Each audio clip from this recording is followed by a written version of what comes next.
Excited to have you all here today. This is our final event to celebrate the Latino Heritage Month. Our event started on September 16th, and we are ending today with our speaker, Dr. Misty Resendez. So let me give you a little bit of information about her.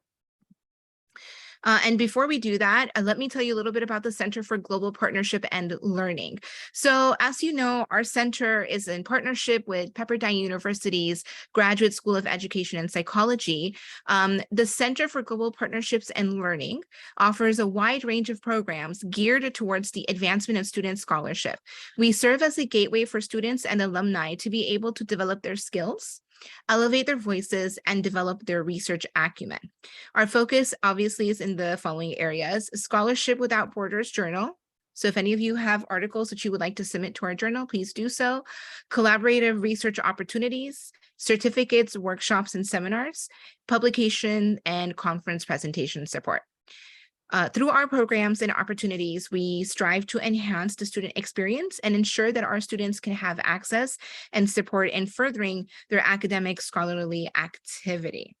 Now I am going to introduce Dr. Misty Resendez. So Dr. Misty Resendez, her and I, just a quick background, we both met at the University of Arizona Global Campus. She is a colleague of mine, and we both are associate faculty with the university there. Dr. Misty Resendez has over 15 years of professional experience in business administration and leadership methodologies. She has practiced in for-profit and nonprofit arenas, holding both clinical and management roles, allowing her to utilize her expertise coaching and mentoring leaders to increase organizational performance. An avid educator, Misty spends much of her time teaching both business and community leaders the importance of cultural diversity, leadership, and inclusion, focusing on the impact these necessities have on overall success at work, at home, and abroad. She often presents her research and expertise at national and international leadership conferences. Dr. Misty's experience enables her to strongly grasp the interworking of people and the organization to positively affect cultural diversity and inclusion, organizational change, and leadership development. Dr. Misty Resendez is a consultant at Purple Inc. She is also the chair of the Forbes School of Business Center for Women Leadership with the University of Arizona Global Campus. Today, we do have a fireside chat. And what that means is that Dr. Misty and I are going to be having a casual conversation. She's going to be giving us some information about her journey and sharing her stories with us. But with that, we're going to be able to enjoy just having this amazing conversation. So Dr. Misty Resendez, please go ahead and start us off with your journey. How did you get to where you're at today? Well, thank you. Thank you for the amazing introduction. I appreciate all of you being here today. Any opportunity that I have to share my experience with others, I appreciate it. Just because we don't see a lot of individuals make it as far as I have. There's less than 3% full professors that are Latina, and there's even less than that who actually have a PhD, right? So to be able to even get into this space, it is really amazing. And so I want others to know that you can get here, like no matter the struggles, the barriers, the adversaries that are in your way, you can get here. So that's the title of my fireside chat today, is like from foster care to the professor's chair. How I ended up here, I don't know. I cannot tell anybody, like, this is the steps you have to take to get to, being a professor and being in these different places that I have the opportunity to be in. So I ended up in foster care at the age of 9. And a lot of that was just due to, I was in permanent foster care by the age of 9. I was in and out, and then permanently my parents' rights were terminated due to domestic violence and drug and alcohol abuse. And so that was kind of my journey all the way through until I got to that point where they finally put me in a permanent home, which they thought was a permanent home, at the age of 9. So I was in 3rd grade. And until then, I've always loved to be in school, like reading books, writing books. Like I went to, in my 3rd grade year, I went to a young authors conference, and I was like, this is it for me. Like, this is what I want to do. This is where I want to spend my time, because to me, it was like an escape. It was an opportunity to be authentically me. Like I can be a kid in that space. I can be creative. And it just kind of allowed me to not embrace my reality, right? Like all of the chaos that was kind of going on the outside of my education. And so I've always loved school. I always felt like, I always tell myself I was always a nerd. Like I just like to read and write papers and learn and all of that fun stuff. I've always loved it. And so by the time I was in and out of placements throughout my whole entire, until I was 18, I aged out of the system. I ended up there was no Mexican foster homes. So you go to white family foster homes, and then I finally ended up in a Black foster home with a Black family. They took me in, and I spent the last 2.5 years with my foster mom at that time.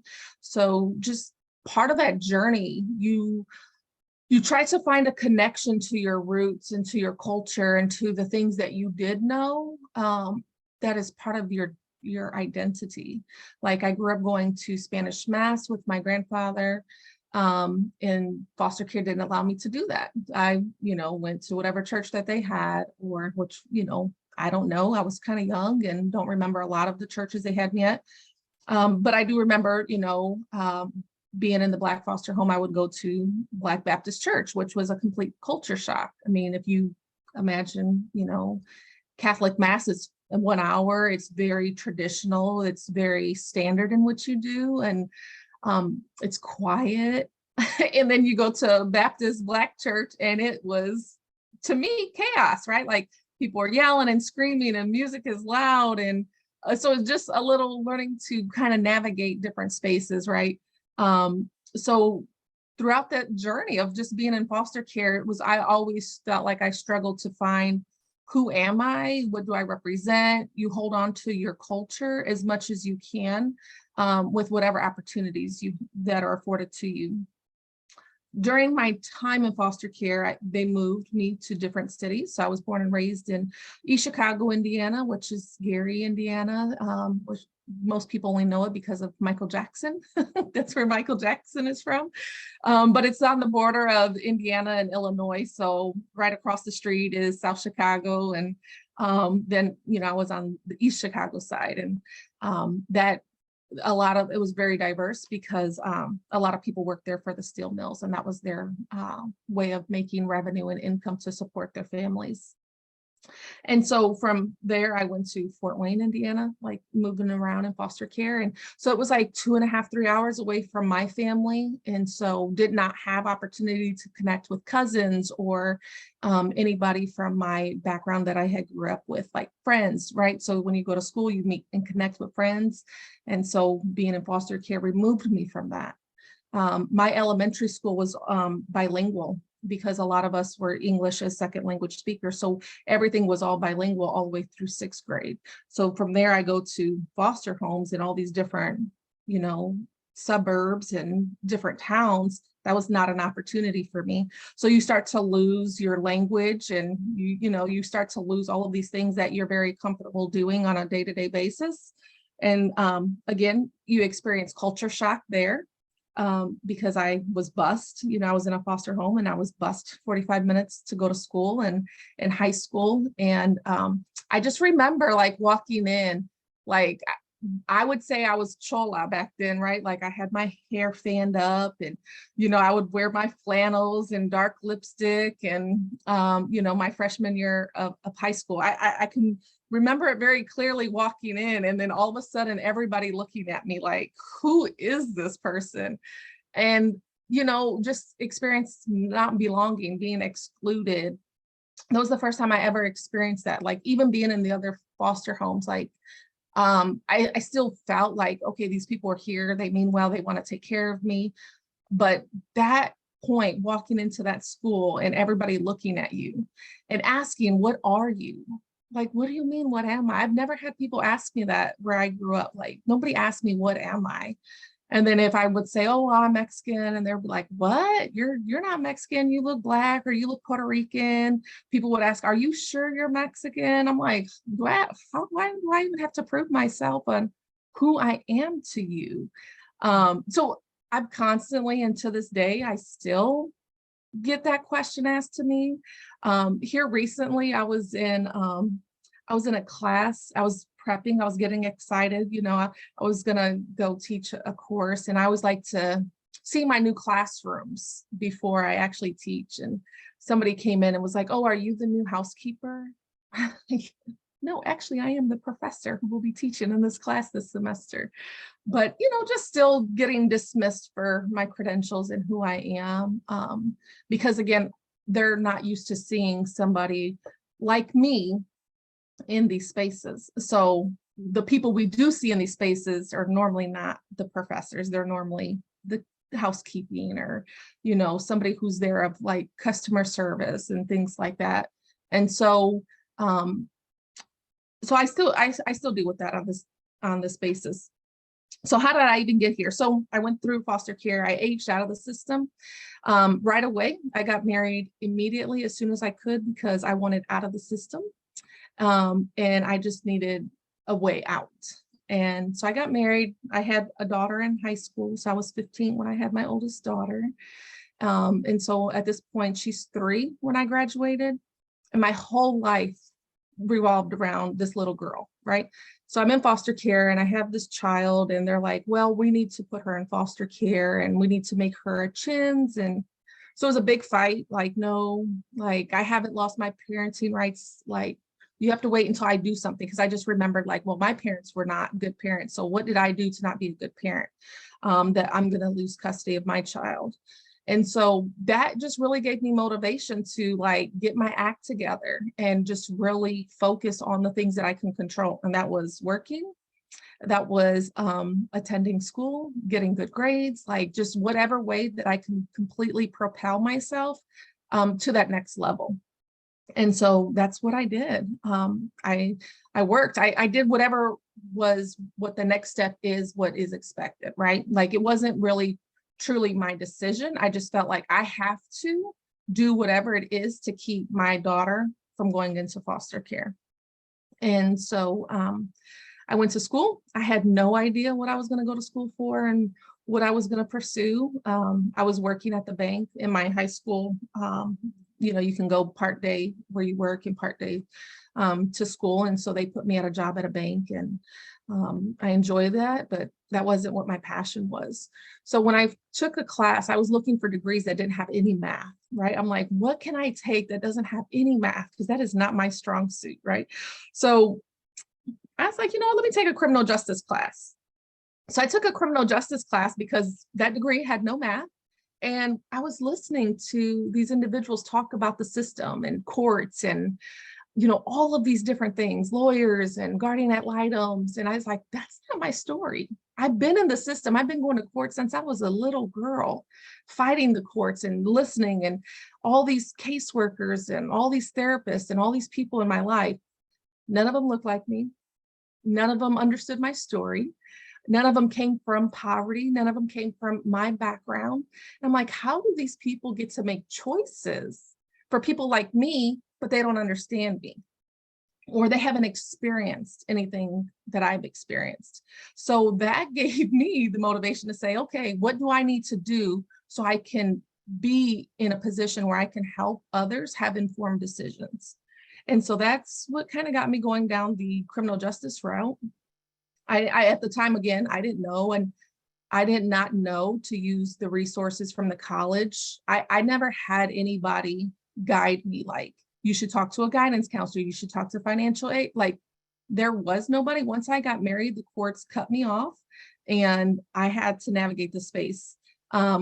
My husband at the time, his family did not, they were Spanish speaking only. They did not pursue college. And so this was new for them, uncomfortable for them. I got a lot of pushback that I need to be home with my daughter. I need to be home being a wife. Like, this is not my place to be in the school. So I really didn't have a lot of like, what do I do? How do I navigate this? I didn't have any mentors. So I just went for that criminal justice degree. And I loved being in the field. From there, I got an internship with the probation department. And I embraced it because there was a lot of individuals there who I had the Spanish speaking caseload because I can speak Spanish. And I think that's probably why they gave me the job. Not that I wasn't qualified, but because I can speak Spanish and it fit a need that they had. And so I did criminal justice and probation for a lot of years. And as I was working in that space, I realized that they didn't provide opportunity for the Spanish speaking to truly understand them. How do you really help them? And how do you really keep them from recidivizing and committing new crimes again? And it was providing them with quality service. So the majority of the offenders were on there for like drinking and driving, domestic violence. And so at that time I had, they were talking to me like, can you come and interpret for some drug and alcohol classes? So I was like, fine, yeah, I'll come and check it out. And, you know, that was my family's history, was drug and alcohol and domestic violence. And because of that, I completely strayed away. Like, I didn't want to be around any alcohol or anybody who drank alcohol or used any drugs, because I was trying to protect my family now, right? My child and me. And so I embraced it and I went and got my counseling degree for drug and alcohol. So I'm a licensed clinical addictions counselor. And so I stood in that space for a very long time because I really felt connected. I know that they needed the support and they needed somebody who truly understood why they drink, why do they make the choices and the decisions that they do, how to best navigate getting out of the system. Whereas some of the counselors who they were seeing were individuals who were not from the culture, but could speak Spanish, or, you know, they were translate information over. But they really weren't getting that connection to like, okay, this therapist truly understands me and that they can help me. So I was in that space for a very long time. All the while I'm like doing my master's degree. I don't stop. As soon as I get my PhD, I have my bachelor's, I go right into my master's. And this is what I would tell anybody who is attempting to pursue a degree. They told me, because I wanted to get my master's degree, that I didn't qualify. I said, well, what do you mean that I don't qualify? They said, well, you don't have enough years of work experience and you're not 23. The requirement was you had to be 23 and you had to have so many years of experience and a bachelor's degree. Well, truth be told, I was 8 months pregnant. When I graduated with my bachelor's degree, I was, so that was like June, May. And so I was like 6-7 months pregnant. And so they didn't think that I would, you know, be able to really fully attend a MBA program. And so I fought it and I filed an appeal and I said, no, I don't feel like you can keep me from starting this master's program just because I'm not 23. So I appealed it and I won because I did have my years of experience and I had enough recommendations from the professional work that I was already doing in the field. So I did get in, but I didn't take that no. I always tell people, like, if somebody tells me no and closes the door, I will find a window. Like, I will find a way in. Like, you're not going to say no to me. So it may take a little longer, but I got in and I had my baby in 2 weeks. My daughter was 2 weeks old when I started my MBA program. And so I did that. And all while I was still raising my daughter and married and working in criminal justice and working as a drug and alcohol counselor. So I kind of always had multiple jobs at one time, just to kind of support, you know, my family's needs. And then I move on and I see that there's a need for moving up. Like, I get to the point where I'm like, I don't want to work 2 jobs. Like, a lot of people who got their MBA in the same program that I did, they were not working 2 jobs and they were doing pretty well financially. I'm like, well, why am I in social services? Maybe I picked the wrong field. I was like, but I love this field. I'm passionate about it because I'm providing a means to a group of individuals who need this support, right? So my heart is there. It's passion work for me. But that wasn't paying my bills. And so I was like, I got to do something different. So at this point, I decide, okay, let me go on and get my PhD. Well, I wanted to be a lawyer, but because of my life circumstances, it didn't happen, because I was like, I want to be able to be that judge, that magistrate that helped make choices for these kids. And so it did not work because I got a divorce. And so I could not navigate 3 kids and divorce and just go to school full time. That just wasn't in the cards for me. I had to work financially. I had to work. So I did the doctoral route instead. And I worked 3 jobs, doing domestic violence, drug and alcohol counseling, and probation, all while pursuing my PhD.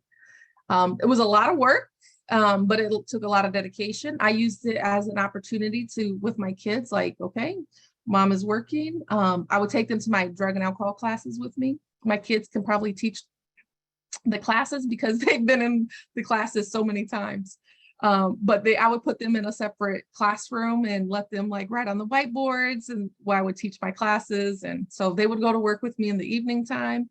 And on the weekends, I, would write my papers, or when they would go to bed, I'd write my papers, do my research. And they had one day, I said, okay, you guys want to go out on Friday? You guys want to go out on Saturday? So we would always come together and make a decision, me and my daughters. I have 3 daughters. And that's kind of how we navigated that. It was very trying at times, lots of obstacles and challenges and barriers, but I didn't know anything else. I didn't know any other way to do it, but like, we're going to do it together. Like, that's it. Like, they really didn't have a choice. So I got this PhD and I'm like, okay, great. Now I can run this drug and alcohol hospital. Now I can, be a leader in this space and work 1 job. Remember, that's my goal, 1 job. And it didn't work out that way. That did not happen. So as I'm, working on my PhD, I was recruited. They were like, oh my gosh, you should come and work for us. You should come and teach classes. I'm like, higher ed. I'm like, that was never something I decided to do. I'm like, never crossed my mind. I'm like, well, what would that even look like? And, again, in my mind, I'm going to get my PhD and I'm going to run this hospital. I'm going to run a center. Like, I'm going to be somebody. That did not work. So I took them up on the offer. I said, you know what? The reason why it did not work is because my job, when I got my PhD, I was there 10 years at this hospital, opened up 7 locations for them, wrote different curriculums, programs, brought them in new revenues, like opened a whole Spanish line of services. And I got a 14-cent raise when I finished my PhD. They said, well, it's not really required that you have a PhD, so we'll give you a raise. And it was like 14 cents. And because of that, I said it was time for me to move on. I'm like, I would never tell somebody to stay in a position like this. It was kind of an abusive, toxic, emotionally abusive, toxic relationship that I had with this employer. So I decided I'm going to take them up on this offer and I'm going to go the higher education route, because it was just an option, not because nobody guided me. I didn't have nobody to talk to, like, hey, what do you think I should do? And so that's what I did. And that got me into higher ed as a teacher in leadership studies. And that's kind of where I've spent this will be 9 years now. This year will be 9 years that I've been teaching in higher ed. It was a predominantly white institution. So I am the only Latina faculty that was teaching at this university. And, just trying to create space and connections and help the students to understand the importance of diversity. All of my research is diversity, equity, and inclusion. And specifically, I like to focus on women and the intersectionality of women in leadership and the different lenses that we have. So that's kind of what I do with my consulting. Is I do a lot of training and development, and I like to focus on the belonging piece, because a lot of times people get the diversity, they hire, they bring it in, but that's all they do. They leave them and they hurt them and abuse them. And it just creates more damage to some of us who already have trauma, right, in our lives and have already experienced so many painful, hurtful situations. So I like to really, really focus on the belonging piece. Like, okay, so you got the diversity, now what? Let's really hone in on that. And so that is kind of where I'm at. That's where I've been the last couple of years. I've been doing consulting for various businesses. I do a lot of keynote speaking at various conferences regarding women in leadership or anything diversity, equity, and inclusion. It's been a challenge. It's a space that I don't have a lot of colleagues that I can say, hey, what is it like to be denied rank promotion, right? That's a big thing for faculty, is to apply for rank promotion. And you can do all of this work. Like, I came in with certain faculty and they got rank promotion before me, but I know I've been an international speaker longer. I have more published stuff. And like, I know my service work is like 3 pages compared to this 1 page, but I'm not the right person yet to receive it. So who do you talk to in these spaces? How do you find connection to say, stay with it, or no, leave this, right? Because there's a lack of Latina faculty in these spaces. So even just like with Asia connecting me to Dr. Gabby it's rewarding to be like, oh, if I need to, she's offered, I can call her, I can email, like just to chat, just to debrief, because people in my circle, my family, my friends, they do not understand, like, what does it mean to write a dissertation? They're like, it's a paper. No, it's more than a paper. What was it like to be in the space and to prepare for rank promotion, or to teach classes, or to deal with the disrespect from students because they don't value your opinion, or they don't value you because they're not used to seeing people like you in these spaces. So who do you turn to, right? Like, who do you talk to when you do experience these aggressions and biases? And so that's why I stay in the spaces I'm in, because I can. At this point, I'm like, you know what, my kids are grown. I got 1 left. She's going to be done in February, but I'm counting it down. I'll almost be done. But yeah, my kids are 27, 21, and 17. So I have the opportunity and the privilege now that I can be like, I don't have to stay. Like, I have enough experience. Somebody will provide an opportunity for me. And I just want others to know that you can, regardless of what all of these different obstacles that were thrown and challenges that were thrown at me, you can still, find it to say, I can do this. I can. It may take me longer. It may not be the same route as others. Like, I never had the experience of residential college. Like, I never lived on campus, never had the dorm experience, but I still got a degree. I still am able to be in spaces that where I'm not supposed to be in, according to others, right? Again, less than 3% of Latinas have a 4-year degree, more or less a PhD. And especially coming out of foster care, it's less than that. So I just am grateful for the opportunities that I've had, for those who have said, you know what, I'm going to give you an opportunity and a chance, because there's been lots of times the doors have been closed and there is no opening. And I just always take that as a sign from God to say, you know what, that's not for you. Just, you need to keep it going. And so I patiently wait until I get pushed on my knees and God's like, okay, I've been giving you signs. It's time for you to trek on, go on, do something different. And that's just kind of how because I've been navigating this space. I recently got a mentor and was like, I really need some guidance. Like, I'm 43 years old now, and I still have never really sat and said, what do I want to do with my career? What do I want to do with my life? I just kind of have went with what has been presented to me, like, oh, that's probably something I should be doing because this is what, they're offering me this opportunity. Whereas being more strategic to say, what do I want? Where do I really, truly want to be with my career and my life?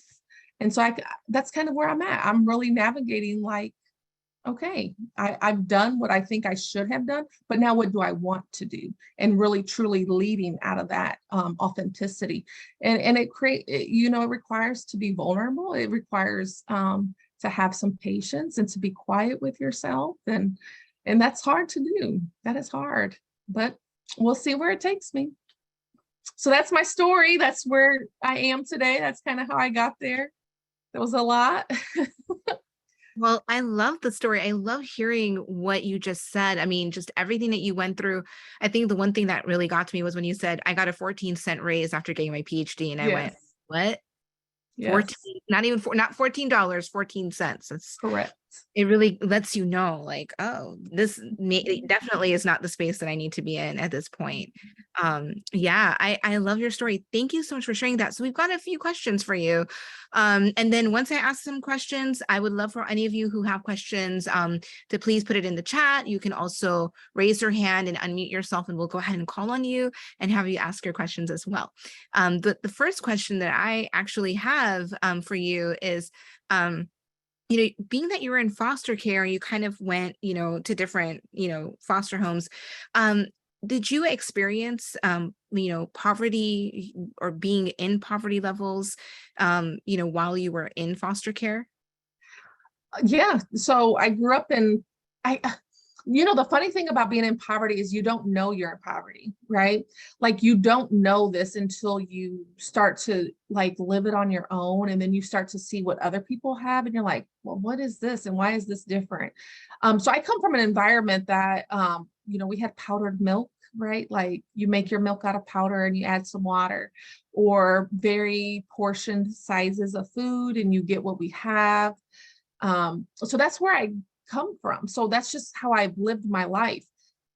I mean, just to be fully transparent, I still live in that space, right? Because it's so hard to be like, really, it's okay. Like, really, I can do that. I said, I have like 5 different little jobs, because if one tells me, Misty, this contract isn't working for us, then I still have other jobs and I'm still going to be able to pay my bills. Like I'm still going to be able to provide for my daughters. Like I have a tuition bill for her, and, one's still at home. Like I never had somebody I can say, even if it was like, I need toilet paper or I need, food for my daughters. Who am I supposed to call? Right. Like I never had that, security. Right. Yes, the courts say he's supposed to pay child support. I call it if come, it may come, it may not. Like I Yeah. can't count on that. Right. And I'm not going to put myself in a position where I always had this fear, like if you're not doing right, they can always come and take the girls. So I always had this fear factor. And so I think I've always maintained living in that space of, that protective, that extra security mode. I don't know if it'll ever change. I hope it does, right? I want to be able to relax, but it's always like, but what if? It's a mindset challenge, right? Because you kind of have to Yes. go back into that mindset from when you were young, and to like say, well, here I am now where it's better for me, but because you were conditioned in that way, right? Like it's Right. such a powerful thing that stays in our minds, what we go through when we're younger. It does. It does. Yeah. And one thing, so it's really, really interesting. And I wanted to say this because Misty, when you and I were talking on the phone yesterday and we were prepping for this, and then you're like, well, I'm Mexican. And I was like, I would have never guessed, because you don't even look it, right? And I just think it's amazing to hear that, because we were talking about this. I just wanted to bring that up because it reminded me of our last speaker, Dr. Miguel Gallardo, and he, did a talk as well, and he was showing us pictures of these different families, and you wouldn't have guessed that they were all, from in Mexico or had roots from there. So I kind of want to know, have you ever, gone back to Mexico? Have you like looked deeper into your roots any further, like how's that been, that journey? Yeah. So I've been to Mexico a couple of times, but not on my maternal side or my paternal side. It was always been like on my ex-husband's family, because that is where they're from. I never wanted to go back because those are doors that I don't ever want to open. Just being in foster care, I never really have that family connection, right? Like a lot of our ties were cut once they terminate parental rights. They moved me to different state, like different 2.5 hours, 3 hours away. My family didn't come visit. And so I'm connected in some regards, but not fully connected. There's boundaries that I have to put in place to keep my mental health in place, and things that I'm not willing to accept. So I just never wanted to go deep because it was danger to me. That was like playing with fire, right? And so I have a sibling, I have a sister, a half sister, and a half brother. All 3 of us have different fathers, and all of our lives are completely different. And that's scary to me. Like I don't want to lose my foundation or my focus. So that's something I never want to play with. So it's like, this is just who I am. Yeah. Yeah. Mhm. And, you know, and we were talking about culture too yesterday and how culture can get removed while you're in foster care. Can you elaborate a little bit more on that?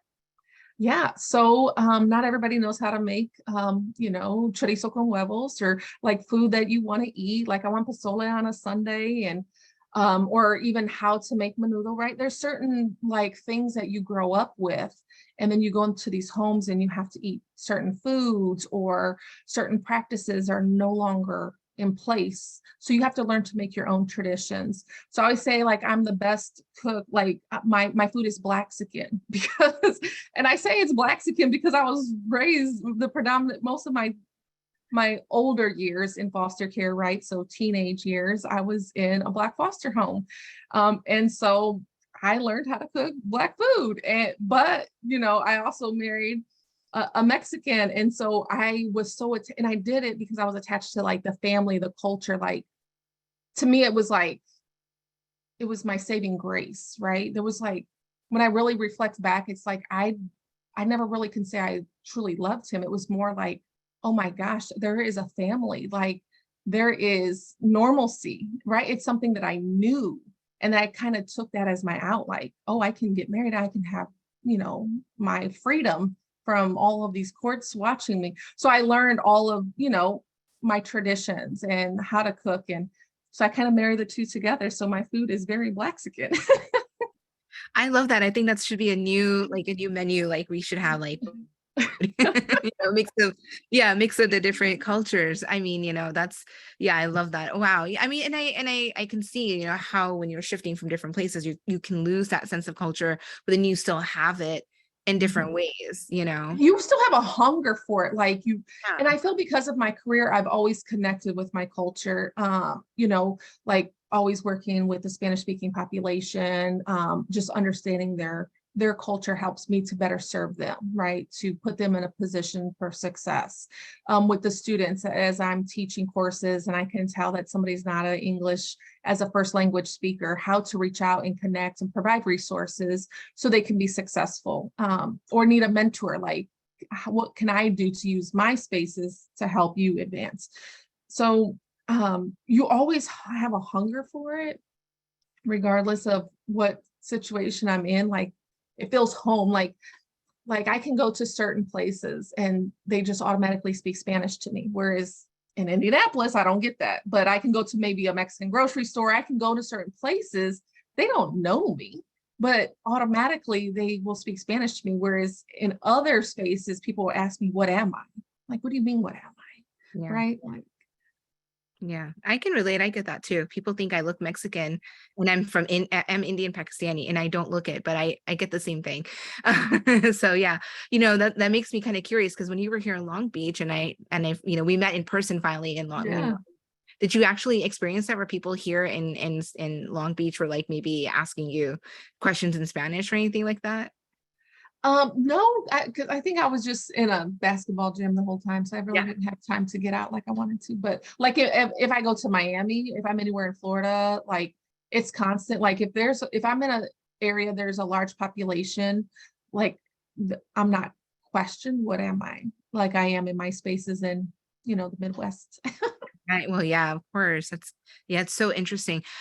So what is some advice that you can give us about getting into academia? Because we've got everyone who's here where, everyone's getting their doctorate degrees, and I'm sure there are people that are wanting to get into the academic world. And so how did you or what advice could you give us? Yeah, mentor, find somebody. I mean, even if it's, and I always say it should not be at your own institution, like find somebody outside. And the best way to do that is conferences or getting us in associations. Like I'm going to the International Leadership Association Thursday in DC, and I love to connect with others in those different spaces because they can pour into me and not know all of the politics that I'm dealing with, right? So it can be an authentic conversation. And asking like, hey, I would love to connect, can we just get some coffee? Find somebody on LinkedIn if you don't have those opportunities, right? Like I stalk LinkedIn all the time, and reach out to somebody, and you would never you would never guess how many people have told me yes. Like, I don't think anybody has ever told me no. Like, even to speak at the Center for Women's Leadership, like, I stalk people, and like, I have famous people that are like, whatever you need, just tell me, right? Because it's just about connecting. And if you can get them on a phone call, right? If you can tell them what you need, like, hey, I've been stalking your LinkedIn and I would love to chat with you about blah, blah, blah. And, here's my profile. They see you're a legit person and not a robot, right? And they connect. They're like, okay, what's a 10-minute call? And you get in on these calls and you're like, hey, this is the space I'm in. And I would love, the problem is we don't know how to ask for that help, right? We're too timid and we're too shy.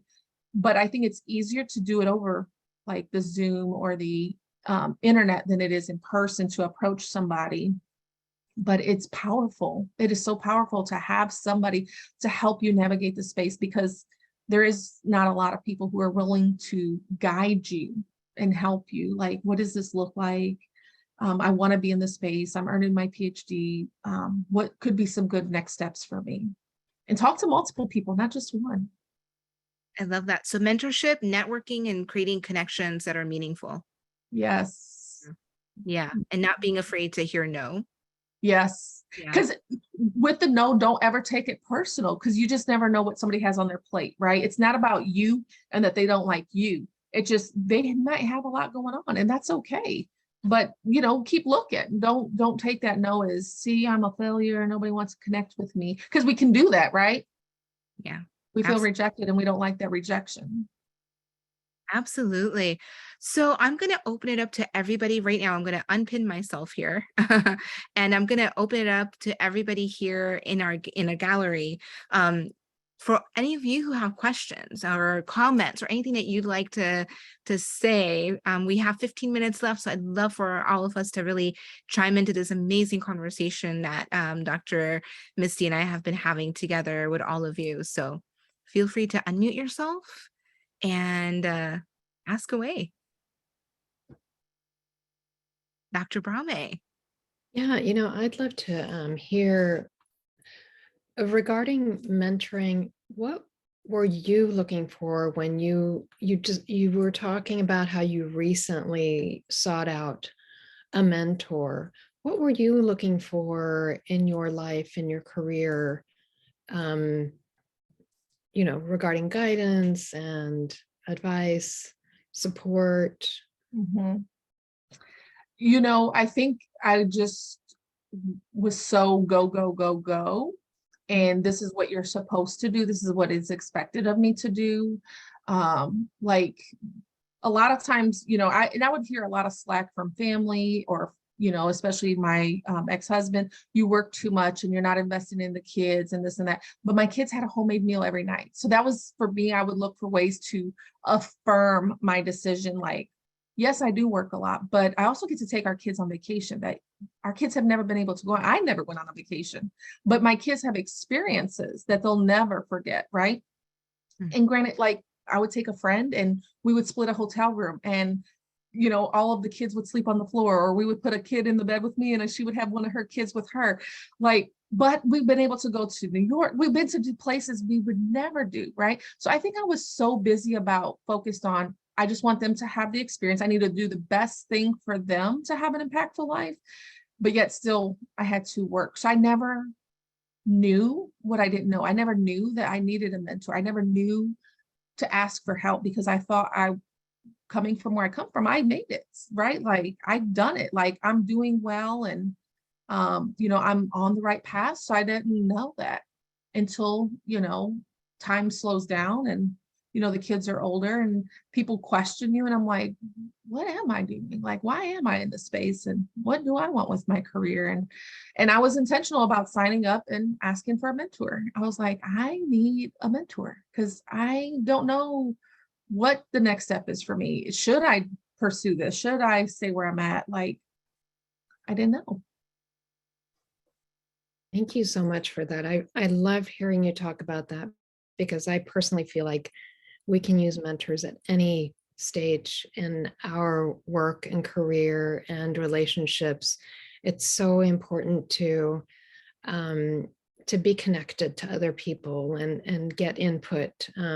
Yeah, so thank you so much for that. I appreciate it so much. Yeah, even if it's okay to have multiple mentors, right? Not just one that's going to fulfill all your needs. You might have one for spiritual and one that helps you with questions regarding parenting, right? And one about your school, one about your career. Um, I did not know how impactful it was until, later on, but it's powerful. Like if I just could have did this years ago, right? Who would have known what could have happened? I might be a Mexican president someday, right? Absolutely. Yes. Hi, Dr. Resendez. Thank you for being here. You mentioned a couple of things. I had a couple of questions. One of them is, it sounds like you enjoy cooking. And then the second one, I think I heard you say you were in the basketball gym a lot. So two questions. One is, what are your favorite foods? And then two is, was sports a part of your career aspirations, maybe early on?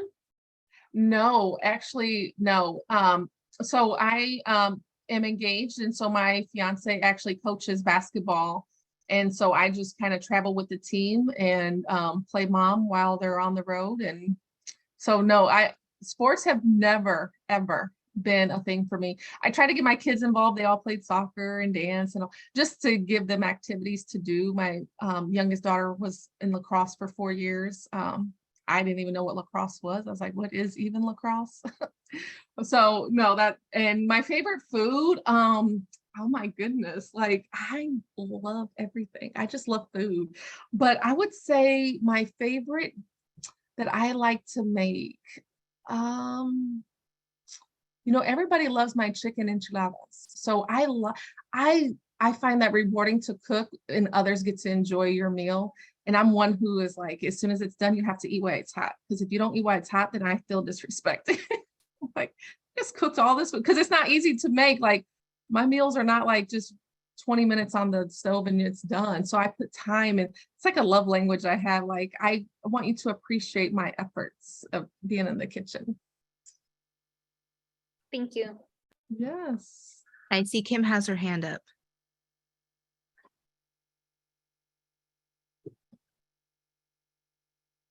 Kim, are you speaking?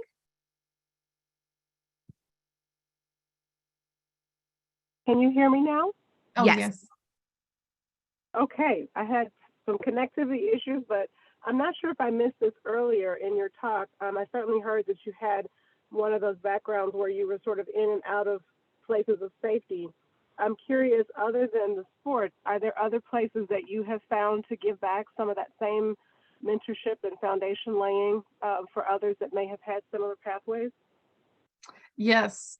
Thank you for asking that. Yes. So I feel like everything I do, it has been giving back, right? Like just creating opportunities for others, because I know that now I have privilege. So what way can I connect others to have opportunities that they would not normally have? So I am on the board for several different organizations, and I look to how can I help them to create opportunities for others and think about their policies. And I do mentor individuals as well, students, and anyway, anybody has asked for my help, I've always been there because I just know what it's like to be on the other side and not have that guidance and support. So I do anything and everything possible, just kind of like even at chairing the Center for Women's Leadership, I connect people like, hey, use this platform. You have a lot to offer. What can I do to support you? So those are ways that I feel like I give back. I still work a lot of jobs, and so I don't have like time where I actually go somewhere and mentor. I used to do that for Big Brothers Big Sisters, and I would only take Spanish speaking youth that I would go and have lunch with once a month and kind of just be there and to connect back. But I have not done that in a while just because of I travel an hour to go to work to teach at the institution that I'm in. So that kind of eliminated a little extra opportunity that I had for those kinds of things. But anyway, I can help somebody, I definitely do. Awesome. Thank you.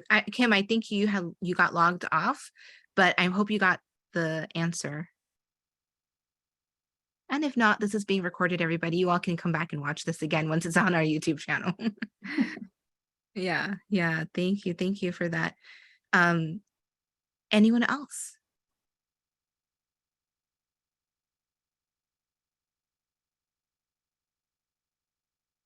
So Misty, I love hearing your story, although I will admit that I had heard it before, or some variation of it, right?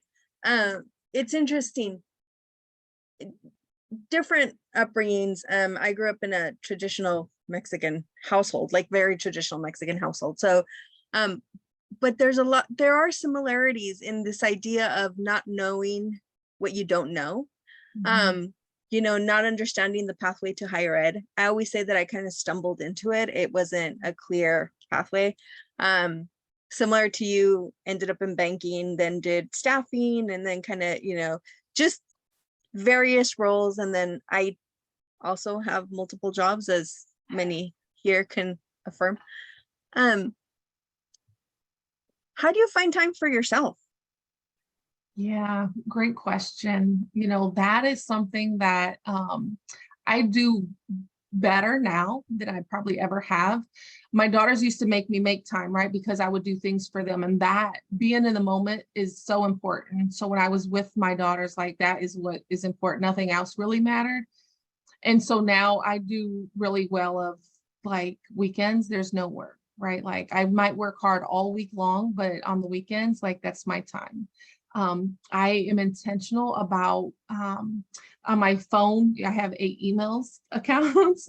Like, I only put my Gmail. The rest of them, they do not come over to my phone throughout the weekend. And normally Gmail is like spam or, coupons for something. So I'm really intentional about doing that and enjoying my time, and just being connected. Like, I have a little 4-year-old grandson, and Asia was on the call. He was with me yesterday.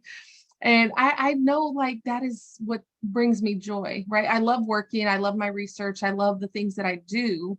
But I also have to have downtime, because I want to be fully present and fully energized for what that next week has to come. And so I enjoy my time. Like, I look forward to Friday night. I don't cook. Like, the weekends, like, spend time with family and friends, or travel, or do something fun. That's important. It always hasn't been that way, but I get better each day. I'm a work in progress. Aren't we all? You said something that I found you said a lot that I resonated with, but the whole you're able to take your kids on vacation. So growing up, my parents' idea of vacation, and many of you have heard this already, is we'd go to family in Mexico for 2 weeks to a month, every single year, same place, same people. I think, like, the only real difference that we used to look forward to is going to Disneyland once a year, because that was, like, the big experience. And so with my kids, I've had family criticize the fact that, I'm not driving the latest and greatest car, or I'm not doing X, Y, and Z, meeting their expectations. But I take my kids on fabulous vacations. And we do things together, in fact, this past weekend, we drove up to Santa Barbara, and, just kind of like, hey, let's go here. Mhm.